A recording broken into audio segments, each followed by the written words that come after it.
ทวีปมืดใน Hunter x Hunter คืออะไรเกาะเลมูเรียที่สูญหายไปคล้ายๆกันเลยครับมันคืออะไรกันแน่สวัสดีครับท่านผู้ชมอยู่กับช่อง JPS แล้วก็รายการ Hidden Gem Story นะครับเนื่องจากช่วงนี้กระแส Hunter x Hunter นะครับมังงะเนาะที่เพิ่งกลับมานะครับหายไปของอาการป่วยของผู้เขียนเนาะซึ่งบอกก่อนว่าในมังงะเนี่ยก็มีออกมาบ้างแล้วนะครับในปี 2024 เนาะแล้วก็อนิเมะเนี่ยไม่รู้ว่าจะกลับมาฉายไหมหลังจากที่หยุดไปนานถึง10 ปีปัจจุบันมี148ตอนนะครับและตอนใหม่ที่กำลังจะพูดถึงคือทวีปมืดเนาะไม่รู้จะมาตอนไหนเหมือนกันนะครับแบบรูปแบบอนิเมะนะเดี๋ยวมาดูกันว่าในชีวิตจริงนั้นมีทวีปมืดหรือสถานที่ที่คล้ายคลึงกันอยู่จริงหรือไม่นะครับขออนุญาตเรียกสั้นๆนะครับว่าฮันเตอร์แล้วกันเนาะทวีปมืดในฮันเตอร์เนี่ยแล้วก็การเปรียบเทียบกับความจริงเนาะเกาะที่1เกาะมาดากัสการ์ครับเกาะที่ใหญ่ที่สุดในแอฟริกาแล้วก็มีความหลากหลายทางชีวภาพและระบบนิเวศไม่เหมือนใครเกาะที่2เกาะลาปานุยครับเกาะที่มีประวัติศาสตร์ลึกลับเกี่ยวกับการสร้างรูปปั้นหินแล้วก็ตำนานเกี่ยวกับเทพเจ้าเกาะที่3เกาะบอร์เนียวครับเกาะที่มีความหลากหลายทางวัฒนธรรมแล้วก็ตำนานเกี่ยวกับพื้นที่ลึกลับเกาะที่4นะครับทวีปอันตาร์กติกา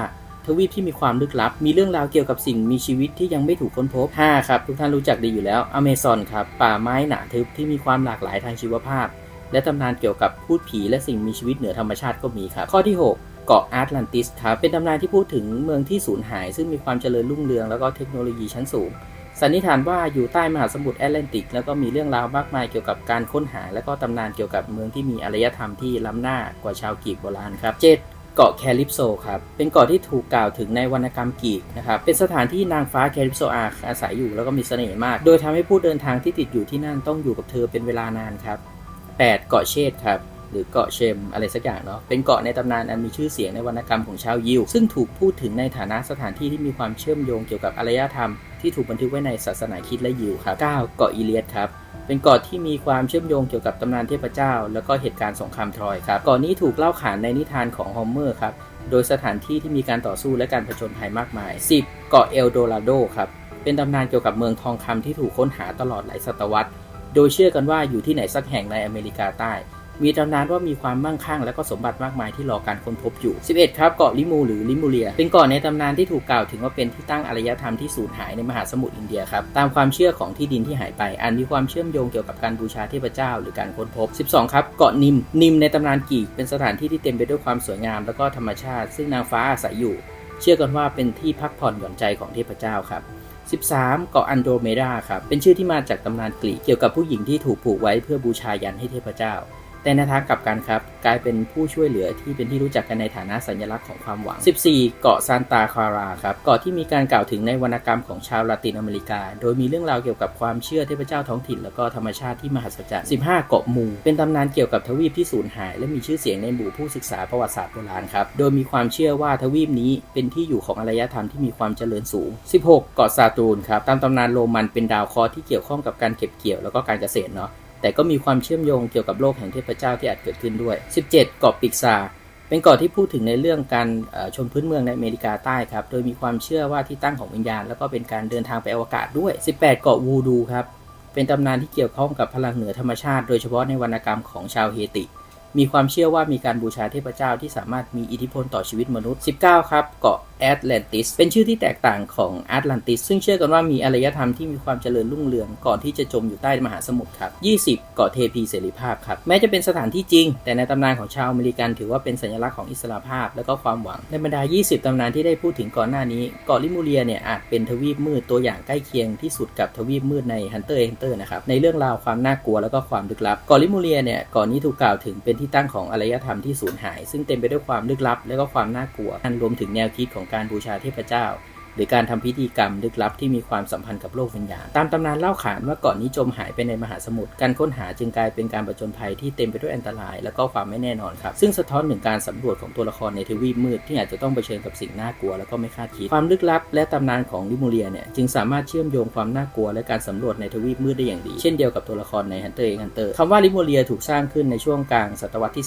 19โดยนักวิทยาศาสตร์นะครับซึ่งตั้งชื่อโดยอธิบายเหตุผลของการมีอยู่ของฟอสซิลในทวีปต่างๆที่ไม่สามารถอธิบายได้ด้วยทฤษฎี การกระจายตัวของพันธุ์พืชและสัตว์สมัยนั้นโดยเขาเชื่อว่ามีทวีปที่เชื่อมโยงระหว่างทวีปแอฟริกาและออสเตรเลียต่อมาแนวคิดนี้ได้ถูกนำมาใช้ในนิยายวิทยาศาสตร์และเรื่องเล่าเกี่ยวกับอารยธรรมที่สูญหายลิมูเรียกลายเป็นหนึ่งของวรรณกรรมลึกลับเรื่องราวเกี่ยวกับอารยธรรมโบราณเช่นผลงานของนักเขียนในยุคใหม่อะไรแบบนี้ครับได้พูดถึงเกาะลิมูเรียในงานของเธอว่าเป็นที่อยู่ของมนุษย์ที่พัฒนาแล้วที่สูญหายไปอะไรแบบนี้นอกจากนี้นะครับยังถูกอ้างถึงบริบทความเชื่อทางศาสนาจิตวิญญาณแล้วก็การศึกษาความลึกลับแม้ว่าจะมีการพูดถึงเกาะนี้ในวรรณกรรมและตำนานเทพต่างๆแต่ก็ไม่มีหลักฐานทางวิทยาศาสตร์ที่ยืนยันว่ามีอยู่จริงของมันนะครับมันจึงถือเป็นความเชื่อที่ไม่มีการบันทึกทางประวัติศาสตร์ที่ชัดเจนเป็นตำนานที่เกิดขึ้นจากการพยายามอธิบายปรากฏการณ์ทางธรรมชาติและความลึกลับของอารยธรรมในอดีตแม้จะไม่มีหลักฐานที่ชัดเจนในการพิสูจน์ว่ามันมีอยู่จริงทวีปมืดใน Hunter x Hunter เนี่ยเป็นสถานที่ลึกลับที่เต็มไปด้วยความน่าสะพรึงกลัวแล้วก็อันตรายเนาะซึ่งถือเป็นหนึ่งในเนื้อเรื่องที่แฟนๆตั้งตารอมากที่สุดในโลกแห่งความจริงก็มีตำนานที่น่าสนใจเกี่ยวกับเกาะลิมูเรียที่เชื่อมโยงกับแนวคิดนี้มันอาจจะไม่ได้ตรงตามภาพลักษณ์ที่ลิมูเรียนำเสนอแต่ก็มีความคล้ายคลึงกันในแง่ของความลึกลับและก็ความไม่แน่นอนทวีปมืดเต็มไปด้วยสิ่งที่น่ากลัวและความท้าทายที่รออยู่สำหรับนักล่าและผู้ต้องการสำรวจใช่ไหมต่อมาจะสลับมาถึงเกร็ดเล็กเกร็ดน้อยที่น่าสนใจเกี่ยวกับ Hunter x Hunter นะความสำเร็จในยอดขายนะครับเป็นหนึ่งในมังงะที่มียอดขายสูงสุดในประวัติศาสตร์โดยมียอดขายรวมกัน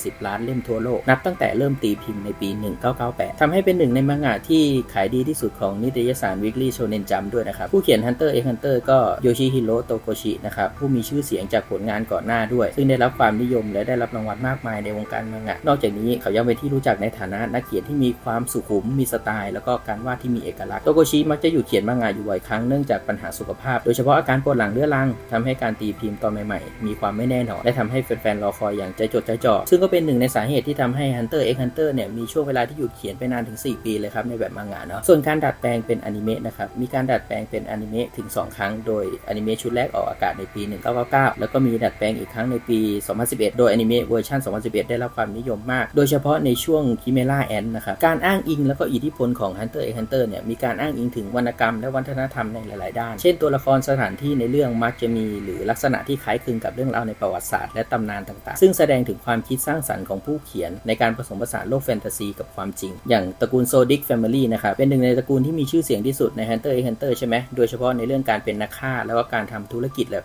ลับๆโหดร้ายถ้าเปรียบเทียบตัวละครในตระกูลโซดิกก็คล้ายคลึงกับตัวละครวรรณกรรมพวก Assassin's Creed ในตำนานของนักฆ่าประวัติศาสตร์อยู่ในช่วงสงครามครูเสดนะครับซึ่งแสดงให้เห็นถึงอิทธิพลของการสร้างสรรค์ตัวละครที่มีความซับซ้อนแล้วก็ลักษณะเฉพาะตัวที่สามารถผสมผสานจากหลายแหล่งที่มาได้อย่างคิเมล่าแอนนะครับมดมีอิทธิพลจากแนวคิดชีววิทยาแล้วก็ปรัชญาเกี่ยวกับการวิวัฒนาการและการอยู่ร่วมกันในระบบนิเวศครับซึ่งสำรวจความหมายของการเป็นมนุษย์แล้วก็ผลจากการสร้างสรรค์สิ่งมีชีวิตใหม่ซึ่งใน Hunter x Hunter เนี่ยการเกิดของคิเมล่าแอนทำให้เกิดคำถามเกี่ยวกับธรรมชาติของมนุษย์และสัตว์ครับฮิโซกะแน่นอนตัวละครฮิโซกะมีอิทธิพลจากตัวละครในวรรณกรรมคลาสสิกวรรณกรรมที่คล้ายกับการเป็นการหลอกลวงอะไรแบบนี้เปรียบเทียบก็เหมือนโจ๊กเกอร์นะครับก็ชัดๆอยู่แล้วเนาะมีลักษณะคล้ายความโหดเหี้ยมความขี้เล่นสนุกในการฆ่าเจ้าเล่ห์เก่งทำให้เขาเป็นตัวละครที่ซับซ้อนและมีความน่าสนใจในด้านจิตวิทยานอกจากนี้ฮิโซกะยังมีแนวคิดเรื่องการต่อสู้ที่เป็นการท้าทายเหมือนกับตัวละครในวรรณกรรมที่สะท้อนถึงความมีเล่ห์เหลี่ยมแล้วก็การแก้แค้นการสร้างสรรค์ใน Hunter x Hunter นะครับได้มีการอ้างอิงถึงแนวคิดวรรณกรรมแล้วก็ตำนานหลากหลายซึ่งไม่เพียงทำให้ตัวละครมีมิติแต่ยังช่วยให้ผู้ชมเห็นถึงความสัมพันธ์ระหว่างโลกแฟนตาซีกับโลกความทำให้สามารถเชื่อมโยงเข้าใจตัวละครได้ดีมากขึ้นนะครับส่วนสถานะของ Hunter x Hunter ในส่วนของมังงะยังไม่จบเรื่องนะครับในทวีปมืดปัจจุบันมังงะเพิ่งกลับมาอีกครั้งด้วยตอนที่401ในเดือนตุลา2024หลังจากหยุดไปเกือบ2ปีเนื้อหาอยู่ใน Succession War Arc นะครับซึ่งเป็นส่วนสำคัญของการเดินทางไปทวีปมืดแต่เรื่องราวของทวีปมืดยังไม่ถูกสรุปในมังงะอนิเมะ Hunter x Hunter จะกลับมาสร้างต่อที่จบไปก่อนหน้านี้จะต้องเริ่มตอนที่149ยังไม่มีประกาศอย่างเป็นทางการว่าอนิเมะเนี่ยจะกลับมาทำตอนไหนอะไรแบบนี้นะครับและนี่ก็คือความน่าตื่นเต้นของอนิเมะเรื่องนี้นะครับที่จะกลับมาอีกครั้งในรูปแบบจะมังงะหรืออนิเมะหรือเปล่าไม่รู้หยุดทำไปแล้ว10ปีแล้วเป็น10ปีใช่ไหมมันเป็นเวลาที่นานมากนะครับแล้วหลายๆคนก็รอคอยเนาะถ้าท่านชื่นชอบอย่าลืมกดไลค์กดแชร์กด Subscribe แล้วก็กดกระดิ่งแลกเปลี่ยนพูดคุยกันได้นะครับคอมเมนต์ติชมได้ทุกเรื่องเนาะสำหรับวันนี้ขอตัวลาไปก่อนขอบคุณครับ